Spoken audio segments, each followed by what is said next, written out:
এই প্ৰেম ভকতি কৰা ভক্তজনৰ লক্ষণৰ বিষয়ে মোক ক'ব লাগে। তেওঁৰনো কি লক্ষণ, সেইজন ভকতৰ কোনটো ধৰ্মক আচৰণ কৰে বা কি তেওঁ প্ৰৱৰ্তন কৰে, তেওঁৰ স্বভাৱটো কেনেকুৱা, এই সমস্তখিনি কথা মোক ক'ব লাগে। তেতিয়া তেৰাই এই কথাখিনি ক'বলৈ গৈ পেলাই আৰম্ভ কৰিছে যে মই জানিব বিচাৰিছোঁ যে এই মহা ভকতজনৰ কেনেকুৱা চিহ্ন আছে। অকণমান ইকোটো দিলেতো কৃষ্ণ কৃষ্ণ কৈছে তেওঁ যে মোৰ এই ভকতৰ চিহ্নখিনিৰ কথা মোক প্ৰকাশ কৰিব লাগে। আৰু এই প্ৰশ্নভাগী শুনি কবি নামৰ সিদ্ধজনে উত্তৰ দিবলৈ আৰম্ভ কৰিছে যে শুনা হে নিমিৰাজন, যিজনে হৰিক মনত স্মৰি বুলন্ত ৰাজাক, ভকতৰ জীৱাধৰ্ম শুনা কহোঁ তাক। তেওঁ কথাটো ক'বলৈ যোৱাৰ আগতে ভগৱন্তক স্মৰণ কৰি লৈছে আৰু ক'বলৈ আৰম্ভ কৰিছে। ঈশ্বৰত দেখে যিটো সমস্তে প্ৰাণীক, প্ৰাণী সমস্তটো দেখে ঈশ্বৰৰ মূৰ্তিক। এতিয়া আপুনি মই কি কৰিব পাৰিব লাগিব?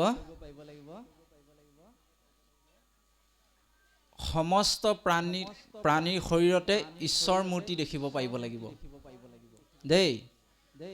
আৰু সেই প্ৰাণী সমস্তটো দেখে ঈশ্বৰ মূৰ্তিক। তাৰমানে আপুনি মই সজা সলাইহে এই পৃথিৱীত আছোঁ দেই। কৰ্মফলে পৰি হয় কোনোবা কুকুৰ মেকুৰী হৈ আছে, হয় কোনোবা গৰু ছাগলী হৈ আছে, হয় কোনোবা কীট পতংগ হৈ আছে, হয় কোনোবা নৰমনুষ্যও হৈ আছে। চাবলৈ গ'লে আপুনি ময়ো এই একেটা শাৰীতে আছোঁ। ক'ত? বোলে জন্ম মৃত্যুৰ পাক চক্ৰত, হয়নে? আপুনি মই যেনিবা এটা উচ্চ শৰীৰ লাভ কৰিছোঁ, শৰীৰ সজা, এইটো সজা। এই সজাটোক আপুনি মই এটা উচ্চ সজাতহে লাভ কৰিছোঁ, কিন্তু জন্ম মৃত্যু হৈয়ে আছোঁ আপুনি মই, হয়নে বাৰু? সেইকাৰণে আপোনাক মোক কৈছে যে সকলোকে ঈশ্বৰ দেখা সেই আত্মাবিলাক, সেই জীৱবিলাক ভগৱন্তৰে অংশ। কৰ্মফলে পৰি শৰীৰ সলাই ঘূৰি ফুৰিছে। গতিকে সেইকাৰণে আমাক অসমীয়াত এষাৰ কথা আছে, বোলে কি? পাপক নিন্দা কৰিবা পাপীক নহয়, হয়নে? এই পাপীজনক নিন্দা কৰিবলৈ বেয়া মানা কৰিছে, কিন্তু পাপটোক নিন্দা কৰিবলৈ কৈছে। বুজি পাইছেনে কথাটো? যে এই কামটো বেয়া, এইটোত পাপ আছে, গতিকে সেই বেয়া কামটোক আপুনি মই পাপ দৃষ্টিৰে চাব লাগিব। কিন্তু যিজনে কৰি পেলাই ইতিমধ্যে ভুগি আছে, সেইজনক নিন্দা কৰিবলৈ মানা কৰিছে দেই। সেইখিনি কাম আপোনাৰ ভাৱে নকৰিব কেতিয়াও, সেইটো অপৰাধ লাগিব। সেইকাৰণে আপোনাক মোক কৈছে, উদ্ধৱকো কৈছে একাদশ স্কন্ধত, বোলে উদ্ধৱ,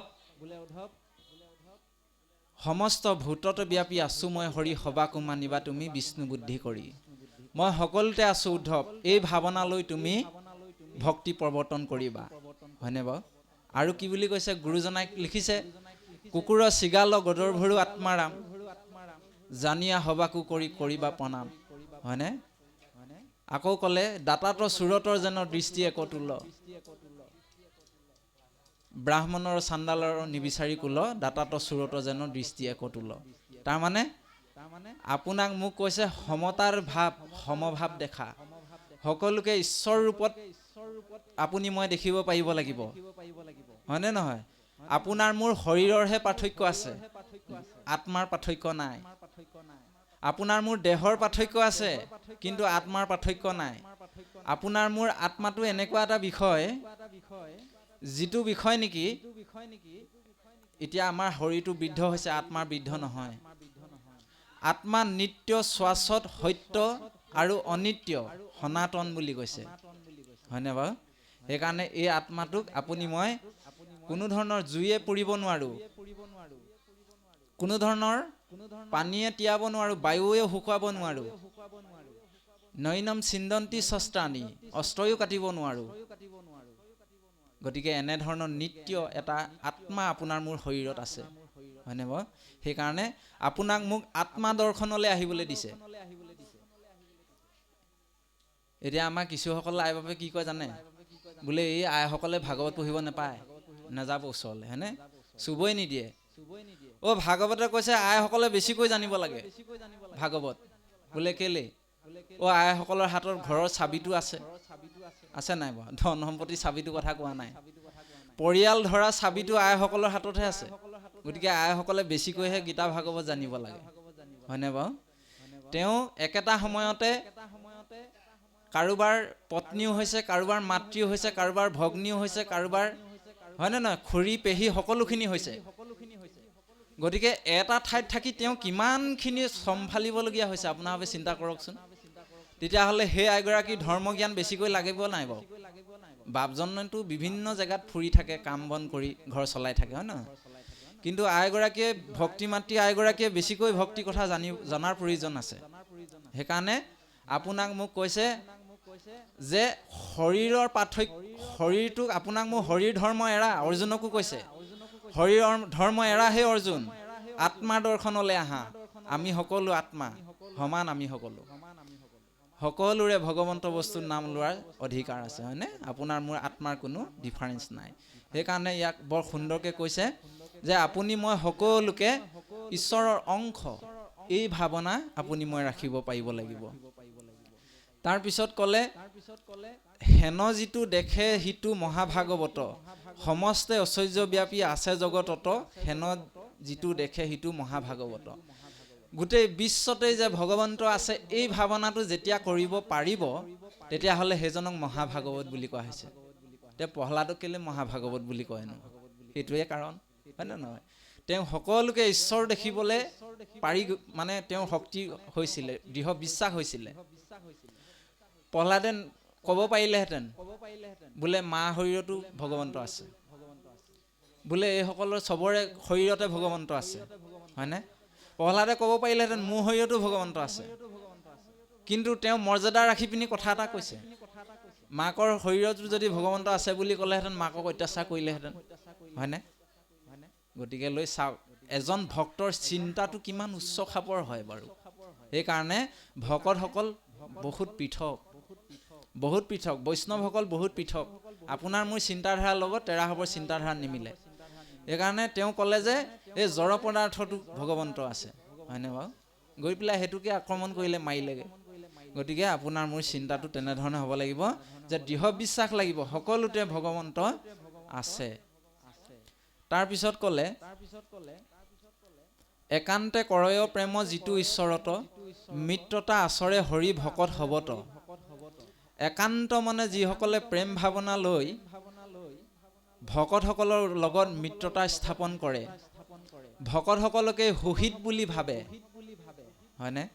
আপুনি মই ভকতসকলক সুহিত পৰম বান্ধৱ বুলি ভাবিব পাৰিব লাগিব দেই। কাৰণ ভকতৰ বিনে আপোনাক মোক ইহ সংসাৰত কোনো তৰণ দিব নোৱাৰে, এইটো মিছা কথা, হয়নে? ভকত যদি এই পৃথিৱীত নাথাকে নহয়, তেতিয়াহ'লে ইয়াত অৰাজকতাই দেখা দিব, অধৰ্মই গ্ৰাস কৰিব পৃথিৱীত। মানে আপুনি মই জীয়াই থাকিবলৈ কঠিন হৈ পৰিব। সন্তসকল যদি নাথাকে, ভকতসকল যদি নাথাকে, তেতিয়াহ'লে আপুনি মই জীয়াই থকাটো ইমান সহজ নহ'ব। সেইকাৰণে আপোনাক মোক কোনে উদ্ধাৰ কৰিব? ভকতে উদ্ধাৰ কৰিব, হয়নে? অ হৰি হে,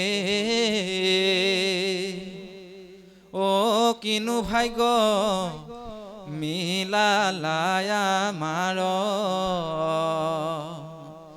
একতঃ পুণ্যৰ ফলে বৈষ্ণৱ দেখা পাইলো, হৰি হেৰা কৰি উদ্ধাৰ। কোনে উদ্ধাৰ কৰিব আমাক? ভকতসকলে উদ্ধাৰ কৰিব। কৰি উদ্ধাৰ। ভকতৰ চৰণ দুখানি যদি থাপ মাৰি ধৰি ল'ব পাওঁ নহয়, আপুনি মই তৰি ওলো আৰু চিন্তা কৰিবৰ দৰকাৰ নাই। বোলে প্ৰমাণটো কি? গজেন্দ্ৰ কাহিনী, হয়নে বাৰু? বোলে গজেন্দ্ৰ যেতিয়া ত্ৰাহি হৰি বুলি প্ৰাৰ্থনা কৰি আছিলে, আহি পেলাই গজেন্দ্ৰক প্ৰথমতে মুক্তি দিয়া নাই। কাক দিছে? গ্ৰাহক দিছে প্ৰথমতে মুক্তি। বোলে কেলে? বোলে গ্ৰাহে ভকতৰ চৰণ দুখানি থাপ মাৰি ধৰি আছিলে, হয়নে বাৰু? ভকতৰ চৰণত ধৰাৰ কাৰণে তেওঁ প্ৰথমতেই গতি পালে, তাৰপিছত গজেন্দ্ৰই গতি পাইছে। তেনেহ'লে আপুনি মই সেই কাহিনীটোৰ পৰা আপোনাক মোক বুজাইছে যে সেই সন্তসকল নৰসকল ভকতৰ চৰণ দুখানি থাপ মাৰি ধৰা, হয়নে? এই ধৰণৰ প্ৰেম আৰু ভক্তিপূৰ্ণ সেৱা আপোনাৰ মোৰ লাগিব। এতিয়া আকৌ আমি ভকত দেখিলে কি কওঁ বাৰু, হয়নে বাৰু? ভৰি হাত মানে আজি নামলৈ আহিছে কাৰণে ভৰি হাত ধুৱাইছোঁ, ধুনীয়াকৈ চৰণ দুখানি আমি সেৱা কৰিছোঁ, কিন্তু তেওঁৰ ছাগলীজনীয়ে কাইলৈ বাৰীত সোমাওকচোন, সেই আজি আহিলে ঠেং ভাঙিম, হয়নে বাৰু? ক'ব নাই, ছাগলী বান্ধিলে বান্ধ, নেবান্ধিলে ঠেং ভাঙিম। যিজন ভকতক আপুনি মই চৰণ ধুৱাইছিলোঁ সেইজন ভকতকে আপুনি মই তেনেধৰণে ক'বলৈ লাগি যাওঁ। গতিকে এই চিন্তা ভাৱনাবিলাক অকণমান আপোনাৰ মোৰ সলনি কৰাৰ প্ৰয়োজন আছে। সেইকাৰণে আপোনাৰ মোক কৈছে, গুৰু দুজনাই বৰ সুন্দৰকৈ কৈছে যে আপুনি মই যেনেধৰণে ভগৱন্তক নিষ্কামভাৱে ভাল পাওঁ, ভকতসকলকো নিষ্কামভাৱে ভাল পাব লাগিব।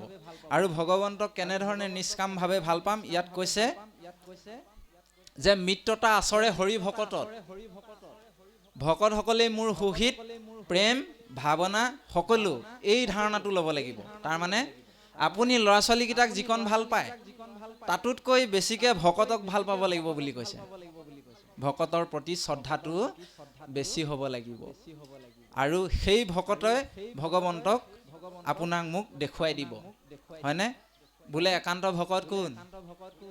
আমাৰ শংকৰ গুৰুজনা। বোলে একান্ত ভকত কোন? বোলে মাধৱ গুৰুজনা। এই দুইজনা হয়নে নহয় বাৰু একান্ত ভকত? তেওঁলোকে আপোনাৰ মোৰ হ'বলৈ কি বুলি প্ৰাৰ্থনা কৰিছে জানে? তেওঁলোক নিজেই ভগৱন্তৰ অংশ, হয়নে? হোৱাৰ পিছতো আপোনাক মোক কাকুতি মিনতি কৰি প্ৰাৰ্থনা কৰিছে। কি বুলি প্ৰাৰ্থনা কৰিছে? বোলে হে নৰসকল, এনেধৰণে ভগৱন্তক ভক্তি কৰা। ও ত্ৰাহি গোপাল কৃপাল স্বামী, ও মজিলো ভৱ জলধিত আমি। হে প্ৰভু, এই জলসাগৰত মজি আছো, জন্ম মৃত্যুৰ পাক চক্ৰত মজি আছো, আমাক উদ্ধাৰ কৰা। আৰু কেলে কৈছে জানে? আপুনি মই এনেধৰণে প্ৰাৰ্থনা কৰিব লাগিব। মাধৱ গুৰুজনাই কৈছে কি বুলি? মাধৱ গুৰুজনাই আপোনাক মোক কৈছে বোলে কৃপাৰ সাগৰ দৈৱকী নন্দন, পুৰিও মনৰ কাম, ভকতৰ সং সদা নুগুচুক, মুখে তোৱা গুণ নাম। হয়নে? চাওকচোন, মাধৱ পুৰুষজনাই হয়তো জানিছিল যে ভকতৰ চৰণ দুখানি থাপ মাৰি ধৰিব পাৰিলে ভৱ সংসাৰ অনায়াসে তৰিব পাৰিব, হয়নে বাৰু? সেইকাৰণে তেওঁ আশীৰ্বাদটো কি বুলি দিছে? বোলে ভকতৰ সংগ সদা নুগুচুক। তাৰপিছত কি বুলি ক'লে? ও যাদৱ জয় যদুপতি,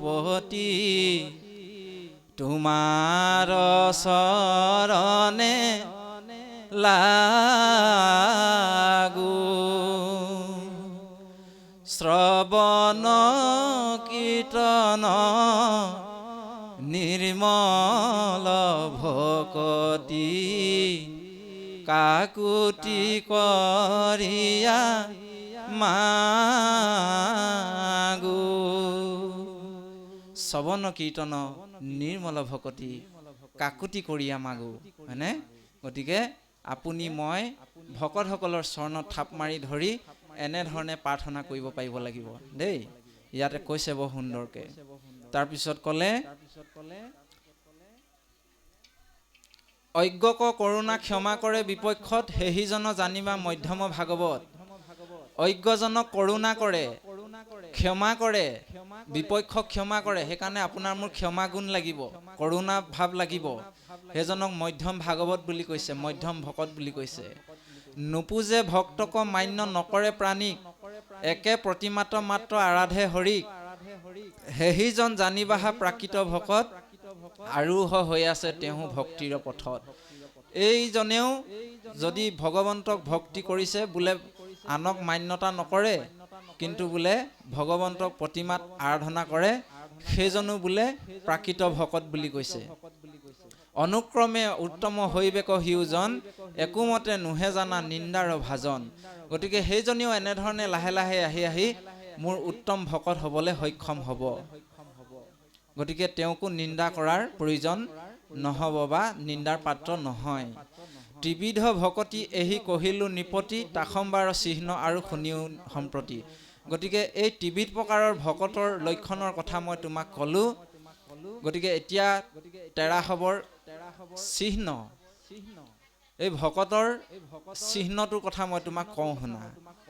শুনা সাৱধানে আৰু ইশাখু নন্দন কহোঁ আৰু মহাভাগৱতৰ লক্ষণ, আৰু লগতে এই মহাভাগৱতসকলৰ লক্ষণবিলাকৰ কথাও মই তোমাক প্ৰকাশ কৰোঁ শুনা। হয়নে বাৰু? এতিয়া গধূলি হৈছে সময়, এতিয়া মায়াই লগ লৈছে আৰু লাহেকৈ, হয়নে বাৰু? বিষয়ে টানিলেই, হয়নে নহয় বাৰু? এতিয়া মানে আইসকল বহি আছিলে, মনত পৰিলে পটককৈ সেই গৰু ছাগলীকেইটা আছে, হয়নে বাৰু? গতিকে এতিয়া যাবই লাগিব সঁচাকৈ দেই। গতিকে প্ৰভুৰ মায়া সঁচাকৈ বহুত প্ৰবল। প্ৰভুৰ মায়া বুজাটো ইমান সহজ নহয়, হয়নে বাৰু? সেইকাৰণে জুবিন দাই এটা গীত লিখিছিলে, টোকাৰী গীত, হৰি নামৰ গীত তেওঁ লিখিছিলে। অ' নাজানো তোমাৰ মায়া হে প্ৰভু, নাজানো তোমাৰ মায়া, অ' নিচিনো তোমাৰ মায়া হে প্ৰভু, নিচিনো তোমাৰ মায়া। প্ৰভুৰ মায়া বুজাটো ইমান সহজ নহয়, চিনি নাপাওঁ আমি মায়াক, হয়নে? একদম আগুৰি আগুৰি লৈ আহে আমাক। বোলে উদাহৰণ কোন, এয়া এই গ'লেই আৰু বৈকুণ্ঠ ধাম এৰি মায়া টানিলে আমাক দেই। এইখিনিলৈকে কৈছে, পুনৰ অকণমান পাঠ হওক আৰু কৃষ্ণ। আক্ৰোশ দেশ কিঞ্চিত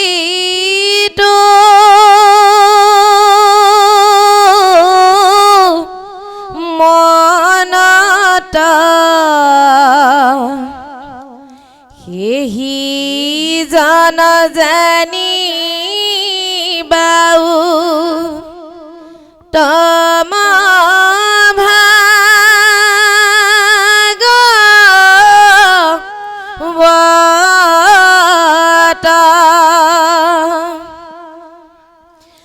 জনম মৰণ ক্ষুধা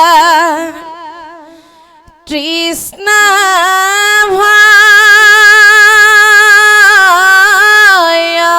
মৰ্ম দেহ প্ৰাণ বুদ্ধি মন